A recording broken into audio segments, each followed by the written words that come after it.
Bienvenue à tous et merci de nous retrouver sur CamNews 24 pour ce programme économique dont voici les grandes articulations. L'économie du Cameroun durant les 5 dernières années passées au scanner, c'est à travers un document rendu public par le ministère de l'économie et baptisé Zoom sur l'économie camerounaise. Ce rapport enseigne que les importations ont augmenté en moyenne de 9,9% par an, les exportations légèrement un peu plus, soit environ 10,9% par an sur la période de 2010-2014. Les inondations, un danger récurrent pour l'économie du Pakistan. Cette année, les inondations ont tué près de 300 personnes au Pendjab et au Cachemire. Une situation qui se répète chaque année et qui affecte l'économie du pays, qui dépend en grande majorité des cultures. Voilà, madame, monsieur, pour les grandes articulations de votre programme économique sur CamNews 24, la chaîne info. Bienvenue à tous. Le panorama de l'actualité économique sur la chaîne info CamNews 24. Madame, monsieur, une fois de plus, bienvenue à tous. Au programme d'investissement agricole, le Cameroun a pu mobiliser une cagnotte de l'ordre de 1333 milliards de francs CFA sur les 1500 milliards de francs CFA attendus pour le financement de son programme national d'investissement agricole, PNIA. C'est ce qu'on a appris auprès du ministère de l'économie, alors de l'agriculture et du développement rural. L'annonce intervient au terme d'une soirée organisée les 14 et mardi 15 septembre dernier par le gouvernement et à laquelle étaient conviés plusieurs partenaires au développement en dehors de l'État du Cameroun qui a mis 500 milliards de francs CFA dans la cagnotte au même titre que la Banque africaine de développement BAD. Les différentes contributions enregistrées sont issues de l'Agence française de développement, 200 milliards de francs CFA, de la Banque mondiale, 157 milliards de francs CFA, de l'Union européenne, 131 milliards de francs CFA, du Fonds international pour le développement de l'agriculture, 40 milliards de francs CFA, ainsi que de l'Agence japonaise de développement pour un montant non encore révélé.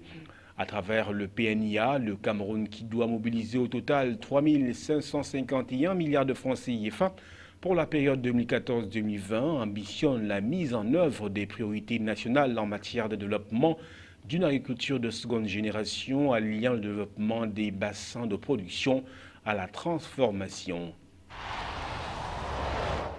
Autre occurrence qui marque et meuble l'actualité économique nationale, les prévisions de production céréalière dans la région de l'extrême nord du Cameroun pour le compte de l'année 2015 sont alarmantes. Le déficit est de 200 000 tonnes contre 150 000 en 2014 selon les chiffres que vient de publier la délégation régionale du ministère de l'Agriculture pour la région de l'extrême nord. En plus de l'abandon des champs dans plusieurs villages où les populations locales ont fui les attaques de la secte islamiste nigériane, Boko Haram est venu cette fois-ci s'ajouter une situation pluviométrique catastrophique, selon le délégué régional. Face à cette situation, le spectre de la famine plane plus que jamais sur cette partie du Cameroun où les céréales sont les aliments les plus consommés. De plus, alors que la production céréalière est en baisse, la population, elle, est en hausse dans l'extrême nord à cause de l'afflux de réfugiés nigérians fuyant les exactions de Boko Haram. Selon les derniers pointages, ils sont désormais 51 000 environ qui ont besoin d'être nourris et pris en charge. Quittons les champs pour les routes de transport ferroviaire. La société chargée de ce segment, la Cameroon Railways, Camrail, a attribué aux sociétés Four Lagadec Cameroun et à la société centrafricaine de transport fluvial, Socatraf, 3 contrats d'un montant de 2,4 milliards de francs CFA en vue de la réhabilitation de 13 ponts ferroviaires sur le réseau de chemin de fer camerounais. Selon un communiqué, le groupe Four Lagadec s'en tire avec 2 contrats d'un peu plus de 1,3 milliard de francs CFA. Au programme figure la réalisation des travaux respectivement sur la ligne ferroviaire Yaoundé-Ngaoundéré entre les régions du centre et de l'Adamawa dans le nord pour un montant de 874,6 millions de francs CFA et à Edea dans le littoral pour un montant de 544,9 millions de francs CFA. La Socatra, filiale centrafricaine du groupe Bolloré Africa Logistics, s'adjuge quant à elle Un contrat d'un peu plus d'1 milliard de francs CFA pour la réalisation de travaux de réhabilitation de ponts ferroviaires sur la ligne Yaoundé-Ngaoundéré. Et puis, nous vous l'indiquions en titre, l'économie du Cameroun durant les 5 dernières années passées au scanner, c'est à travers un document rendu public par le ministère de l'économie et baptisé Zoom sur l'économie camerounaise. Ce rapport enseigne que les importations ont augmenté en moyenne de 9,9% par an, les exportations légèrement un peu plus ou environ 10,9% par an sur la période de 2010-2014. Le compte rendu. C'est à travers un document rendu public par le ministère de l'économie que le Cameroun passe en revue son économie durant les 5 années écoulées. Il ressort de ce document intitulé Zoom sur l'économie camerounaise, réalisé en collaboration avec l'Institut national de la statistique du Cameroun, que les importations ont augmenté en moyenne de 9,9% par an. Les exportations sont également en hausse et ont augmenté d'environ 10,9% par an sur la période 2010-2014. Le Cameroun a réalisé une croissance moyenne de 4,7% par an au cours des 5 dernières années, ce qui peut traduire une certaine stagnation, car bien qu'en montant au fil des années, les mesures prises sont loin d'avoir favorisé l'atteinte de l'objectif de 100,5% en moyenne annuelle tel que décliné dans le document de stratégie pour la croissance et l'emploi DSCE. Plus loin, il est indiqué que le gouvernement prévoit un maintien du rythme de la croissance économique en 2015 avec un taux d'environ 6% et une inflation maîtrisée en dessous de 3% malgré les pressions inflationnistes alimentées par la revalorisation des prix du carburant de juillet 2014 et la hausse du prix de certaines denrées alimentaires. S'agissant des échanges extérieurs, il apparaît que les exportations de biens et services ont augmenté en moyenne de 10,9% par an pour passer de 2,840 milliards de francs CFA en 2010 à 4,245 milliards de francs CFA en 2014. Les biens représentent en moyenne 73% de ces valeurs. Les importations de biens et services ont augmenté en moyenne de 9,9% par an en se chiffrant à 3 215 milliards de francs CFA en 2010 et 4 780 milliards de francs CFA en 2014. Par rapport aux partenaires en importation et exportation, l'Union européenne reste et demeure la principale zone d'échange avec le Cameroun avec 51% des importations et 26,7% des exportations. Elle est suivie de l'Asie orientale dont les échanges sont tirés par la Chine qui est le principal partenaire commercial bilatéral du Cameroun, soit 14,7% des exportations et 18% des importations en 2014. Au total, les deux zones consomment 81,5% des exportations et fournissent 57,4% des importations du Cameroun.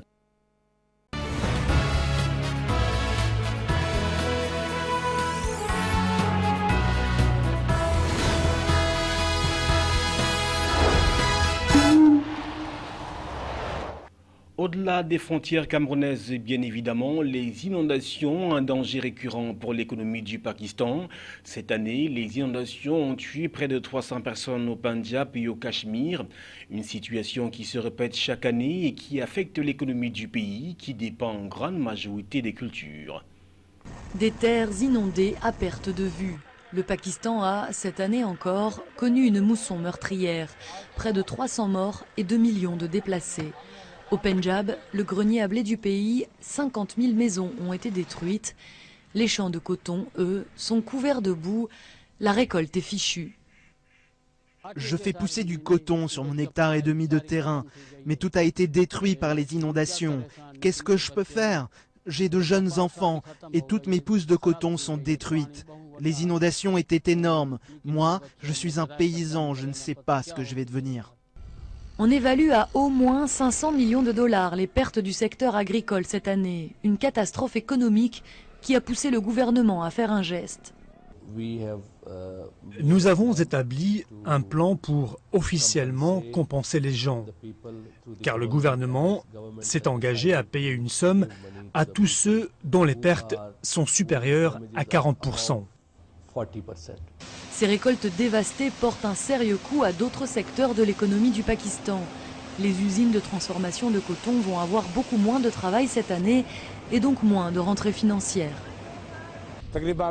Environ 70% des cultures de coton ont été détruites. Les 30% restants viendront ici dans mon usine. Ces inondations affectent tout le monde, fermiers, ouvriers agricoles, industriels. Cela aura aussi un impact sur les exportations. Le prix du coton et de l'huile de coton vont exploser. 80% des exportations pakistanaises dépendent de l'agriculture, notamment du riz et du coton. À plus long terme, les effets des inondations de septembre se feront sentir sur toute l'année 2015. Les économistes prédisent un risque d'inflation et une croissance revue à la baisse pour le Pakistan. Quittons le Pakistan pour l'Ukraine, où on a recours au système D pour s'alimenter en charbon. Dans le silence des terrils de Torres, un grincement entre un cabanon et un abri de fortune. Un câble suspendu à 2 poteaux branlants fait couiner une poulie. Une baignoire cabossée sort de terre, s'élève et déverse un chargement de charbon ukrainien. On voit tout cela.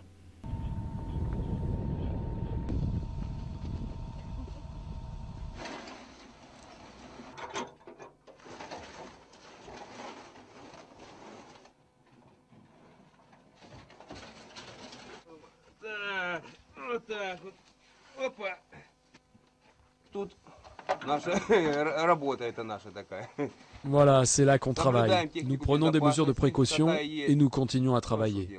Nous devons nourrir nos familles, nous gagnons de l'argent, donc tout va bien. Pour l'instant, on survit. Ce qui se passera ensuite, nous n'en savons rien avec tous ces gouvernements et ces guerres. Nous savons ce que nous avons, nous n'avons nulle part où aller. C'est pour ça que nous travaillons ici.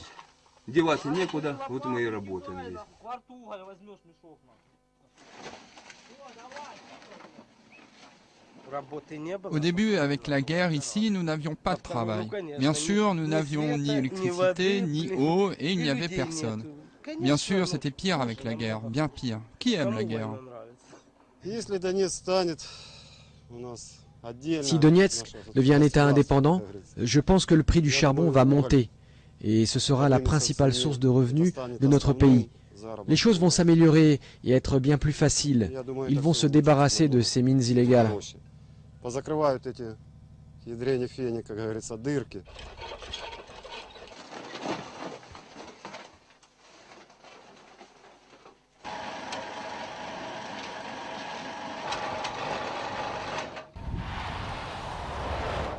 Voilà, madame, monsieur, place à présent au chiffre du jour. Il est de 10,9% et ce chiffre symbolise le volume des exportations par an sur la période de 2010-2014 au Cameroun.